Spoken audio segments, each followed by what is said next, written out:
My math teacher was so bad at math, I ended up teaching the whole class. It started my junior year when Mr. Peterson transferred to our school mid-semester. Our previous teacher, Ms. Garcia, had left for maternity leave, and the school scrambled to find a replacement. Mr. Peterson walked in with confidence that first day, dressed in a tweed jacket with elbow patches like he'd stepped out of a movie about prestigious universities. "I'm going to transform how you understand mathematics," he announced, writing his name on the board with a flourish. I should have known something was off when he misspelled calculus in his own introduction. The first week was confusing. He taught us formulas that didn't quite work out, but I figured maybe it was just his teaching style. By week 2, I was spending evenings reteaching myself from the textbook. "Emma, this doesn't make sense," my friend Jada whispered during class one day, pointing at her notes. "When I solve it his way, I get a negative square root for a distance problem." I glanced at her paper. "That's because you can't have a negative distance. He's applying the formula wrong." Mr. Peterson overheard us. "Is there a problem, ladies?" I hesitated, but finally raised my hand. "Mr. Peterson, I think there might be a small error in the equation." "Nonsense," he said, adjusting his glasses. "I've been teaching for years." But when he turned back to the board, I noticed him frantically flipping through the textbook. The breaking point came during our unit on probability. Mr. Peterson had written an example that defied the basic rules of statistics. "Sir," I said, unable to contain myself, "probabilities can't add up to more than 1. The class went silent. Mr. Peterson's face flushed red. "Well, in certain advanced applications. Not in this case,"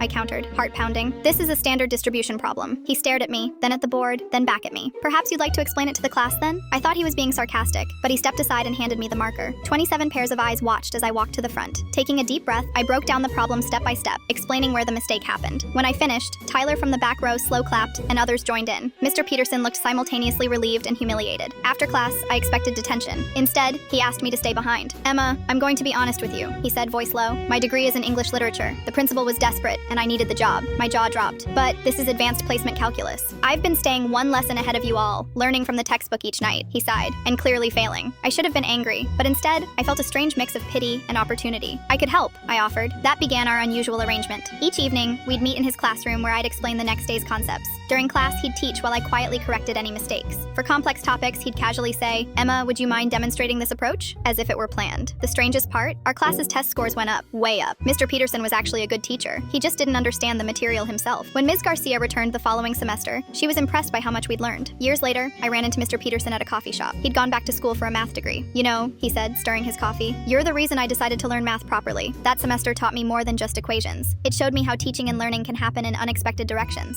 I smiled. Sometimes the best teachers are the ones who understand what it's like not to know the answer.